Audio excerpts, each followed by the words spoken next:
By the way congratulations. तुला नवीन business साठी investment मिळाली ना? थँक्यू. तुला खोटं चांगलं लपवता येतं. म्हणजे नाही मिळाली आहे ना इन्व्हेस्टमेंट?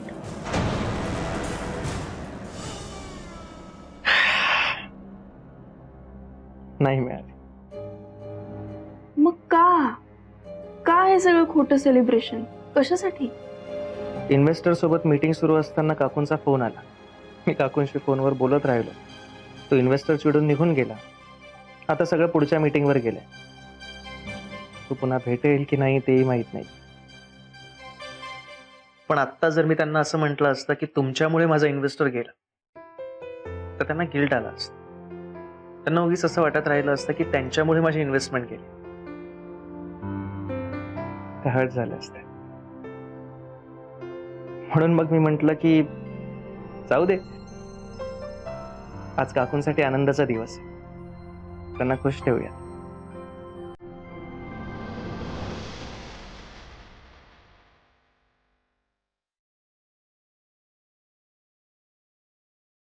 मी इथून गोव्याला जायच्या आधी दोघं एकमेकांचं तोंड बघायला तयार नव्हते. आज आपल्यामुळे दुसरा हर्ट होऊ नये म्हणून एकमेकांची काळजी घेत आहेत. 5 दिवसात जग खूप बदललं वैदेही.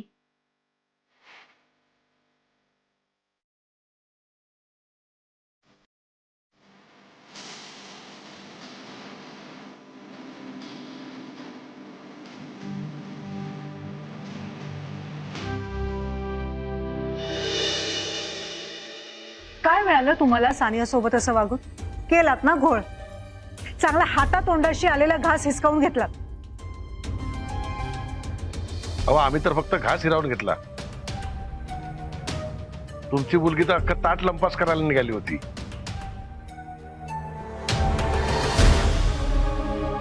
आपलं ठरलं होतं ना, जे काय करायचं ते एकत्र करायचं म्हणून. तरी आम्हाला अंधारात ठेवून सानियाने हा प्लॅन एक्झिक्यूट करायला घेतला. हो, पण तुम्ही तिला काहीच न सांगता तिलाच कामाला लावता.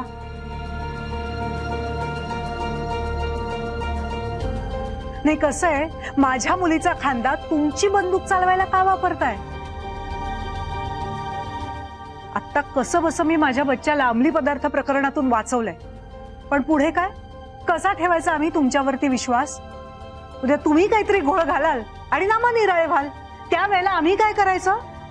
थांबाव, किती बोलता तुम्ही?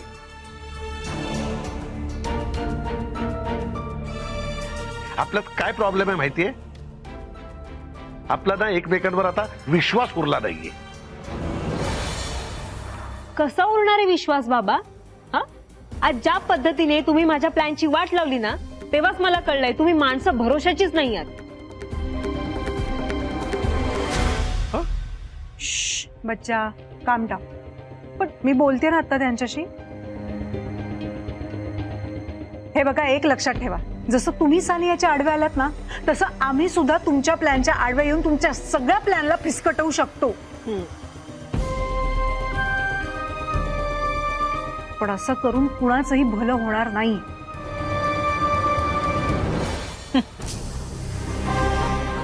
हे सगळं कळतंय ना, म्हणूनच सांगतेय, आपण सगळ्यांनी एकत्र राहायला हवं. तरच त्या रत्नमालाला टक्कर देऊ शकू. नाही, नको. एकत्र राहायचं म्हणताय, पण तुम्ही तुमच्या हाताखाली तिला काम करायला लावताय. हे लक्षात येतंय का तुमच्या?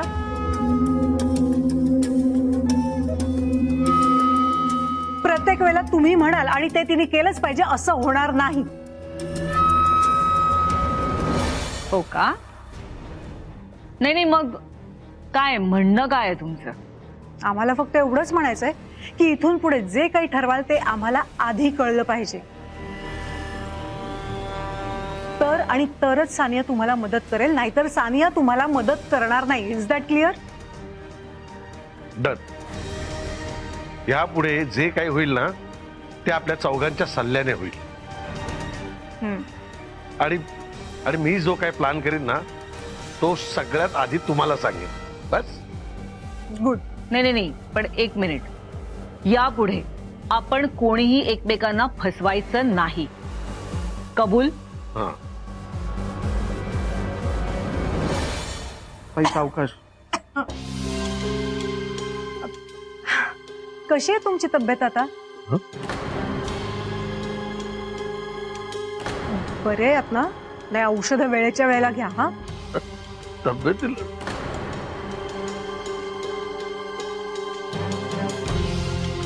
हा तब्येत काळजी घे नीट.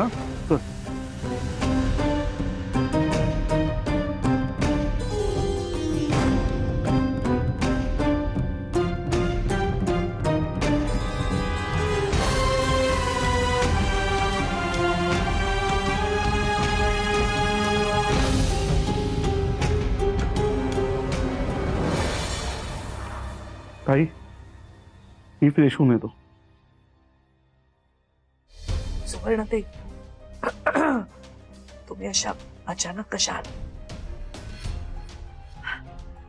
सानियाकडून कळलं ह्यांची तब्येत बरी नाहीये आणि तुमची पण तब्येत बरी नाही म्हणून तुम्ही डॉक्टरांकडे गेलात असं म्हणाली ती. इथूनच जात होते, म्हटलं जाऊन चौकशी करावी. मुलांचं काय उगाच काळजी करत बसत. काही झालेलं नाही, अगदी ठणठणीत आहे मी. उगाच मुलं ना. अरे हो वहिनी, तुम्ही डॉक्टरकडे गेला होता. काय काय म्हणाले डॉक्टर? काही नाही, ठीक आहे, वाटेल बरं म्हणालेत ते. घसा थोडासा दुखतोय असो, पण आवाज सुटायला लागलाय हळूहळू. खरं तर अचानक कसा असा आवाज बसला काही कळायला मार्ग नाही.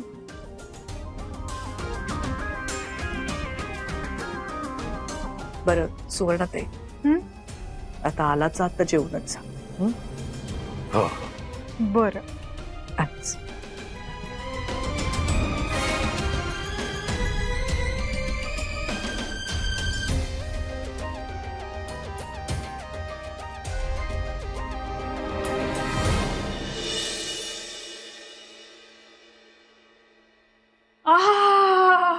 काय गमगमाट सुटला. काय केलंस काऊ?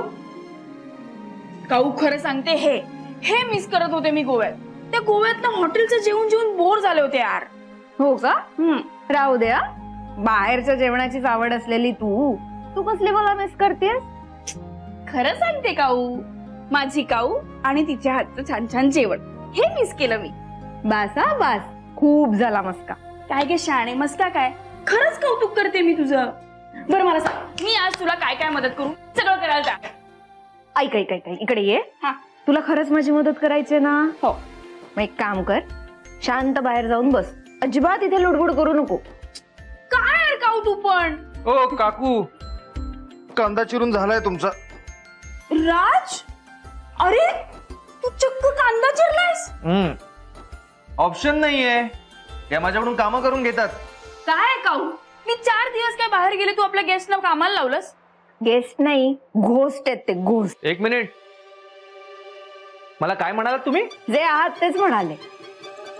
आणि वैदेही, तुला म्हणाले होते ना मी, तू जा, मी यांना सुतासारखं सरळ करते. मग काय, शिकवली थोडी थोडी कामं. एक्सक्यूज मी, तुम्ही मला काही शिकवलं नाहीये, मी स्वतःहून शिकलोय. आणि तुम्ही शिकवायला I am not your student. Okay? हो का? मग हे काय आहे? कांदा आहे. कांदा बारीक चिरायचा असं शिकवलं होतं ना मी तुम्हाला. मग हे काय वाकडा तिकडा कशाला कांदा चिरून ठेवलाय तुम्ही? नाही नाही वैदेही, तू खरंच जाऊन बस बाहेर, मी यांना नीट शिकवते. नीट चिराव कांदा, असा नाही चिरायचा कांदा. हो काकू, हो असाच चिरता तो, नीटच चिरलाय. ह्याला नीट म्हणतात?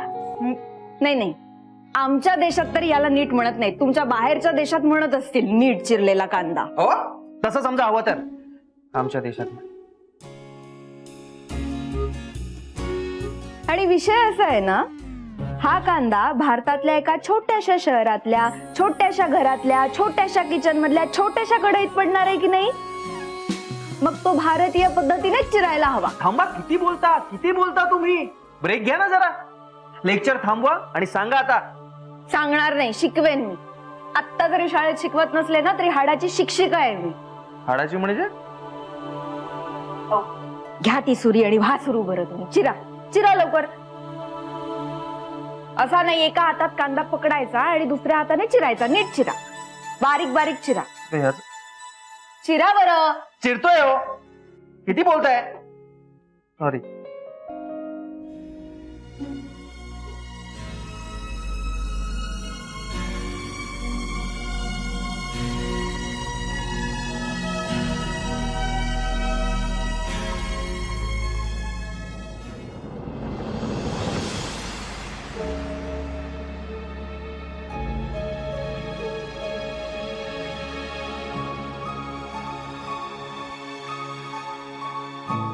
काय मग जावई बापू, कसं चाललंय काम? नाही म्हणजे असं नको व्हायला की राजवर्धन नाहीये म्हणून काही व्यवस्थित होतच नाहीये.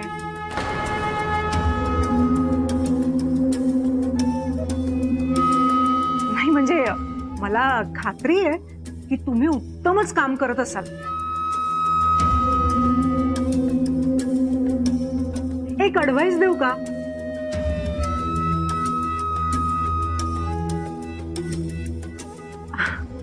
देतेच.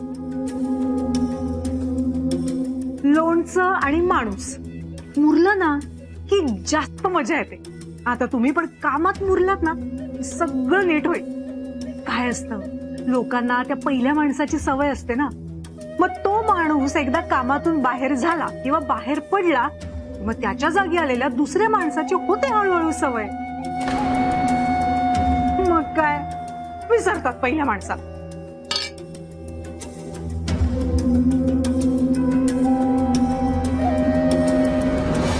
सुवर्णताई, काही माणसांचं पद हे ध्रुव ताऱ्यासारखं अढळ असतं.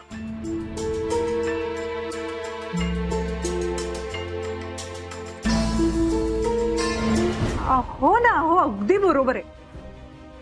मी आपलं आदित्याचा कॉन्फिडन्स वाढावा म्हणून म्हटलं, बाकी काही नाही.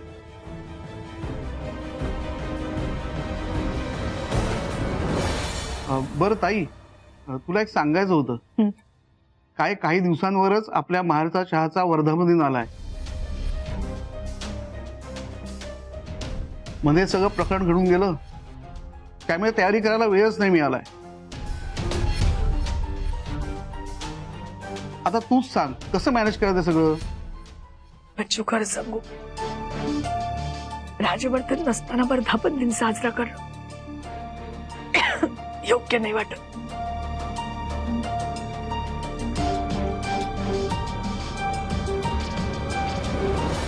या असं कसं? आपण वर्धापन दिन साजरा केलाच पाहिजे. नाही म्हणजे राजवर्धन जरी नसला तरी आदित्य ना त्याच्या जागी.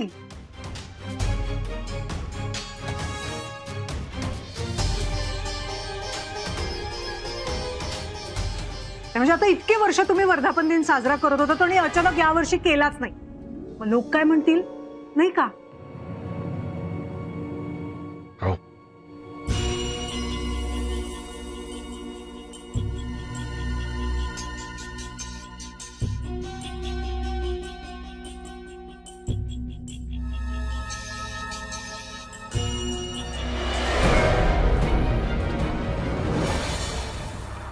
काय मग वैदेही मॅडम, हा, तुमचं प्रिन्स चार्मिंग काय म्हणतोय? येतात की नाही रात्रीचे फोन मेसेजेस? येतात ना. सगळं छान चाललंय आमचं. मग गोव्याला असताना त्याला पाठवलीस की नाही गिफ्ट्स वगैरे का नाही? नाही ना, वेळच नाही मिळाला. अगं असं करू नको हा. लवकर जाऊन भेट त्याला, नाहीतर तू राहशील इकडे कामं करत आणि तुझ्या त्या प्रिन्स चार्मिंगला भलतीच कुठली तरी सिंड्रेला घेऊन जायची. चल, काहीतरी बडबडते. झोप. Good night. Good night.